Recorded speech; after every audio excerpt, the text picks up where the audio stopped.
Buat kawan-kawan yang baru bergabung di channel ini, Minprof ucapkan terima kasih. Dan bagi yang bingung dengan alur ceritanya, bisa langsung ke halaman channel untuk melihat dari episode pertama, Perjalanan Liol Sang Kuli. Assalamualaikum warahmatullahi wabarakatuh. Halo Manhwa Lovers, kembali lagi bersama Minprof. Kali ini Mimin akan melanjutkan manhwa The Greatest Estate Developer atau Kuli Terbaik Sepanjang Masa. Jadi, tanpa banyak basa-basi, langsung saja siapkan bantal, mulai rebahan dan simak videonya. Terlihat, Liot yang berada di lapangan latihan sedang menggunakan skop sebagai senjatanya untuk melawan Newman. Dan para prajurit meragukan Liot bagaimana dia akan menang melawan Newman yang seorang kesatria pedang ditambah dia menggunakan skop sebagai senjatanya. Di sisi lain, Newman terlihat sangat kesal karena Liot terlihat meremehkannya. Saphir yang sedang menonton duel bersama dengan Baron mengetahui bahwa skop besi milik Liot dibuat oleh pandai besi yang paling terampil di desa.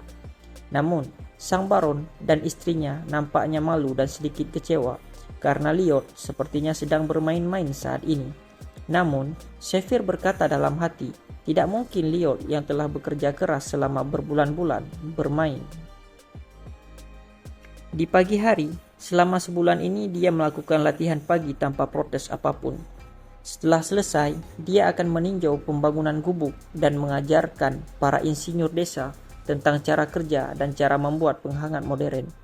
Dan berlatih berpedang hingga larut malam. Itu semua tidak mungkin dilakukan oleh seseorang yang bermain-main. Dan Saphir yakin walau terlihat santai, sebenarnya Liot sedang serius saat ini. Pertarungan antara Liot Frontera dengan kesatria Newman dimulai sekarang. Baron memulai duel tersebut. Newman mulai menghunuskan pedangnya dan Liot dengan kuda-kudanya yang kokoh hanya berdiri di tempat dan menghunuskan sekopnya ke depan. Saphir yang melihat postur tubuh Liot penasaran, postur macam apa yang sedang digunakan Liot. Newman yang semakin marah menerjang ke depan tanpa berpikir panjang. Namun, serangannya berhasil ditangkis oleh Liot dengan skopnya. Newman yang berpikir kalau itu hanyalah keberuntungan semata melanjutkan serangannya dan lagi-lagi hanya dengan skop Liot bisa menangkis serangan Newman dengan mudah. Saphir yang terkejut dan takjub dengan kehebatan kuda-kuda yang digunakan oleh Liot dan berpikir kalau teknik ini hanya digunakan dalam pertempuran yang sebenarnya. Dan cara berpedang Liot terlihat meningkat berkali-kali lipat, tak seperti orang yang baru belajar berpedang selama 1 bulan. Newman yang juga terkejut tampaknya mulai sadar kalau dia tak bisa membuat Liot terluka. Liot yang melihat mereka terkejut dengan posturnya hanya bisa berkata dalam hati, kalau ini hanyalah serangan bayonet yang semua orang yang pernah wajib militer di Korea pasti tahu tentang teknik ini. Liot malah takjub dengan kehebatan skopnya sendiri yang bisa digunakan untuk berbagai cara. Jika dia diserang, ujung skopnya bisa menjadi perisai dan dengan menambah tekanan pada ujungnya, itu menjadi serangan mematikan bagi musuhnya. Ditambah, jika dia bisa menggunakan dengan benar skop itu, bisa menjadi tongkat pogo untuknya. Dengan wajah yang mengesalkan, Liot mengejek Newman, menyuruh untuk menyerangnya. Saphir yang terkejut dengan perbuatan Liot berpikir, apa yang dilakukan oleh Liot benar-benar bermain-main saat ini atau Liot sedang serius? Dia tak bisa menjawab itu.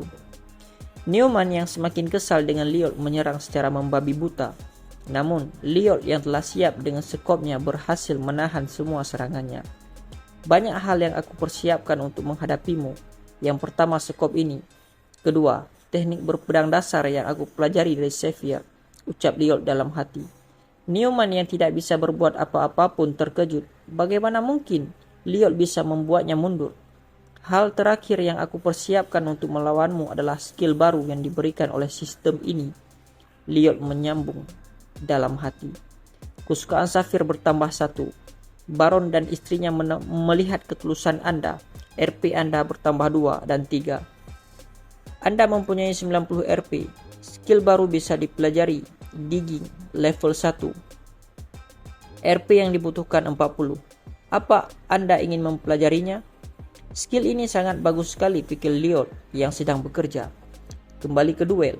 Newman terlihat mulai serius. Ini pilihan terakhir yang bisa kugunakan. Sambil menggunakan mananya untuk memperkuat dan mempercepat serangannya, Newman kembali menyerang Lyot. Sapphire tampaknya menyadari itu, namun hanya diam saja. Lyot juga tahu kalau Newman mulai menggunakan jantung mananya. Ini baru saja dimulai dasar sampah masyarakat, ucap Newman. Lyot yang masih tetap di tempatnya hanya berusaha menangkis serangan Newman. Sapphire sedikit ragu, sepertinya Lyot tak bisa memblokir serangan kali ini, karena ini dilakukan oleh seorang pengguna jantung mana. Tapi itu terbantah dengan cepat karena Lyot mampu untuk memblokir serangan tersebut. Newman yang yakin dengan serangannya akan membunuh Lyot terkejut karena Lyot ternyata mampu untuk menangkisnya. Baron dan istrinya yang sedang menonton duel terakhir terlihat khawatir dengan serangan tersebut. Sambil menahan pedang, Newman berkata dalam hati, dan ini adalah hadiah keempat dariku untukmu, Newman. Teknik Sapphire yang membuatnya menjadi yang terkuat di novel ini, penyerapan inti mana. Newman yang terkejut karena mananya diserap terpukul mundur ke belakang. Namun, dengan sekopnya, Lyot menghantam wajah Newman sampai satu giginya tercabut. Belum cukup dengan itu, Lyot kembali menghantam sekopnya ke kepala Newman yang segera merobohkannya ke tanah. Semua prajurit, bahkan sang baron terkejut dengan kemenangan Lyot yang mampu mengalahkan Newman yang seorang kesatria. Baron kemudian mengumumkan kalau duel ini dimenangkan oleh Lyot. Newman yang masih terbaring di atas tanah tak percaya kalau dia baru saja kalah dari seorang beban keluarga. Kau sudah kalah dariku, Newman, Lyot berkata. Kemudian, sambil mengangkat sekopnya, dia mulai memukul Newman. Baron berusaha menghentikannya, namun itu sia-sia. Dengan wajah iblisnya, Lyot mulai memukul Newman dengan membabi buta. Baron yang terlihat marah dengan kelakuan Lyot kembali berteriak berusaha menghentikannya, dan Lyot yang telah memenangkan duelnya dengan Newman terlihat sedang ditahan oleh dua prajurit dengan sekuat tenaga karena dia tidak mau berhenti memukul Newman yang tergeletak tak berdaya di tanah. Sapphire dan kesatria Bayern sedikit takut melihat Lyot terus memukuli Newman. Dan Bayern berkata sepertinya Lyot sudah benar-benar gila kali ini. Namun Sapphire sepertinya sedikit ragu dengan pemikiran Bayern tentang Lyot yang kehilangan akalnya. Dan dua prajurit akhirnya berhasil menenangkan Lyot. Dan dia menyuruh mereka berdua melepasnya. Namun prajurit itu nampaknya ragu dengan Lyot tapi tetap melepasnya. Dan ternyata benar. Lyot kembali berpura-pura tenang. Kemudian setelah menghela nafas sebentar, dia mulai memukul Newman kembali. Dua prajurit tadi pun berusaha menahannya kembali. Sedangkan Sapphire memerhatikan kalau sebenarnya bagian tubuh Newman yang dipukul oleh Lyot bukanlah bagian vital yang membahayakan Newman. Dan terlihat dari rautnya yang tenang sepertinya dia sudah memprediksi semua akibat dari perbuatannya ini. Dan sepertinya sudah tahu semua kejadian ini. Sapphire mulai terlihat ragu-ragu dengan Lyot. 15 hari sebelum duelnya dimulai, Lyot yang sedang latihan malam dengan berlagak angkuh meminta Sapphire mengajarinya teknik milik Sapphire yang bernama teknik pikiran Asrahan. Sapphire terlihat terkejut dengan perkataan Lyot. Lyot yang bingung dengan ekspresi Sapphire bertanya, kenapa dia begitu? Padahal Lyot bukannya meminta dia diajari hal yang buruk seperti mencuri. Lebih lanjut, Lyot menjelaskan cara kerja teknik itu, yaitu dengan mengambil mana dari luar dan menjadikannya sebagai mana untuk diri sendiri, selain daktil mana yang sudah ada dalam tubuh seseorang. Dengan wajah curiga, Sapphire bertanya dari mana Lyot mengetahuinya, karena Sapphire tak pernah memperlihatkan teknik itu ke orang lain, sebab tekniknya belum sempurna. Lyot yang mengetahui kecurigaan Sapphire memasang wajah datar seperti tembok dan mengatakan kalau Sapphire mengigau setelah dia ditidurkan olehnya. Sapphire yang masih curiga merasa kalau saat ini wajah Lyot sudah seperti topeng baja yang kokoh. Tidak bisa berpikir alasan lain Lyot mengetahui tekniknya itu selain dia mengigau dalam tidurnya. Namun, Sapphire tetap berkata kalau dia tak bisa mengajarkan teknik itu karena masih belum sempurna.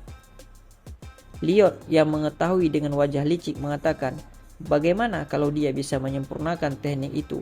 Apa Sapphire mau mengajarinya? Zephyr yang masih curiga dengan ekspresi Lior yang berubah sangat cepat hanya mengiyakannya kalau memang Lior bisa menyempurnakannya. Kemudian, Lior yang mulai serius mulai menjelaskan tentang cara kerja jantung mana. Jika mana yang di luar dimasukkan ke jantung mana, dengan tiba-tiba hasilnya boom, mana yang dari luar akan memental kembali.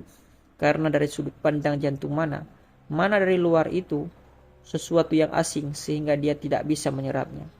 Jadi, caranya adalah ketika menyerap mana dari luar masuk ke jantung mana, kita harus memisahkannya terlebih dulu dari mana yang di dalam jantung mana, kemudian secara perlahan-lahan memasukkannya ke dalam sehingga jantung mana bisa menyerapnya.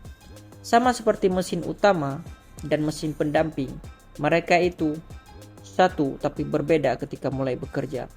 Bukankah itu menakjubkan menurutmu? Liot menjelaskannya secara panjang dan rinci. Zephyr membalas kalau itu mungkin saja dilakukan, sekalipun dia tak tahu apa itu mesin. Namun Zephyr masih bertanya, dari mana Liot mengetahuinya, dan berpikir jalan keluar dari masalah tekniknya yang belum sempurna. Liot berusaha menghindari pertanyaan Zephyr, kembali memasang wajah besinya, dan berkata, kalau itu hanya imajinasinya, dan kalau itu bisa bekerja, bukankah itu artinya dia hebat?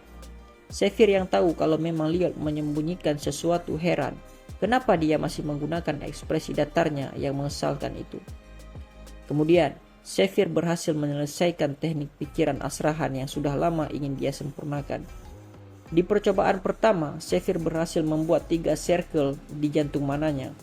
Kalau dilanjutkan lagi, bahkan dia yakin bisa menambah 4 atau 5 circle lagi. Perhatian, kesan Zephyr terhadap Anda bertambah 5. Pesan sistem kembali muncul setelah sekian panel menganggur. Namun, dengan wajah kesal dan menakutkan, Liot mengatakan pada Zephyr kalau yang ingin dipelajarinya hanyalah teknik penyerapan mana, karena teknik jantung mana sudah diajarkan oleh Zephyr terlebih dahulu. Kembali ke lapangan, duel Zephyr yang menang yakin kalau Liot akan menang karena punya kemampuan untuk itu. Jadi tentu saja ini adalah pembantaian sepihak oleh Liot. Kemudian, Liot yang masih tak berhenti memukuli Newman membuat Baron marah besar dan berkata kalau Liot harus segera menghentikannya, karena semakin lama Liot memukulnya, reputasi kesatria Newman juga akan semakin dipermalukan olehnya. Liot yang akhirnya benar-benar tenang mengatakan apa yang dimaksud ayahnya dengan reputasi seorang kesatria, dan Liot menyuruh ayahnya memeriksa barang yang ada di bawah telapak meja sebelum melanjutkan kata-katanya terhadap kesatria Newman. Baron yang bingung menyingkap telapak meja dan menemukan surat-surat yang tergeletak di atas meja dan bersambung. Manhwa the Greatest Real Estate Developer berakhir di sini. Jadi buat kalian manhwa lover yang penasaran dengan kelanjutannya, tunggu update terbaru di channel ini dengan menekan tombol subscribe dan lonceng. Seperti biasa, Min Prof pamit untuk hari ini dan kita akan bertemu lagi besok. Sampai jumpa.